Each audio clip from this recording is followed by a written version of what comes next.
Não há no voleibol, isso é legal, uma disparidade muito grande, né, como há no futebol feminino, no futebol masculino, é um negócio, é colossal a distância, né? Voleibol não, voleibol masculino e feminino estão... No voleibol elas se equivaleem, as forças se equivalem. Porque eu acho que o futebol é uma cultura muito mais histórica, né? E machista também, tem coisa do contato físico. Tá. Isso foi agora ao longo do tempo, o futebol feminino tem demonstrado todo um valor técnico incrível e seduziu as pessoas, maravilhou as pessoas, a atuação das nossas meninas da seleção.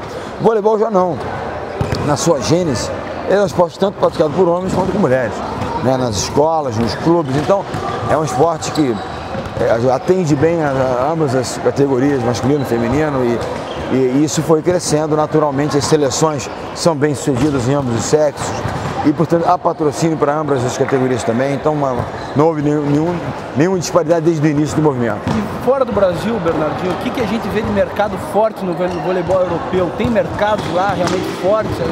Os grandes mercados são na Europa.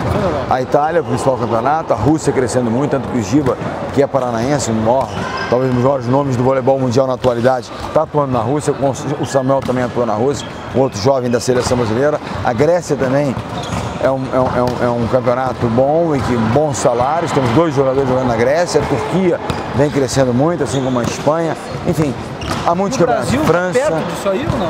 Brasil, eu diria, depois de Itália, Rússia, o Brasil, do ponto de vista técnico, ele é o campeonato nacional, o terceiro campeonato, com respeito ao valor técnico. Mas e o valor financeiro? Aí é uma questão muito mais econômica, ou seja, é difícil você competir com o euro com a sua medalha, a sua moeda valendo quase 3 vezes menos. Então realmente a competição econômica é complicada. Isso até que não, o Brasil está lá em cima. E o futuro, finalizando nossa entrevista, o futuro do voleibol no Brasil, você acha que está numa crescente?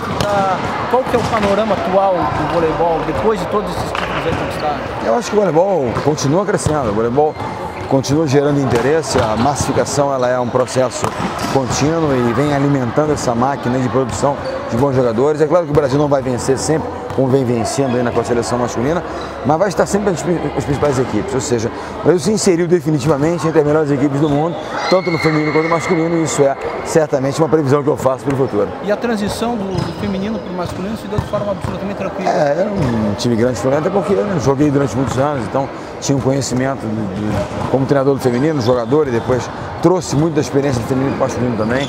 E tive a oportunidade, obviamente, de trabalhar tanto no feminino como no masculino, com grandes equipes, grandes atletas. Isso é certamente a fortuna do grande treinador.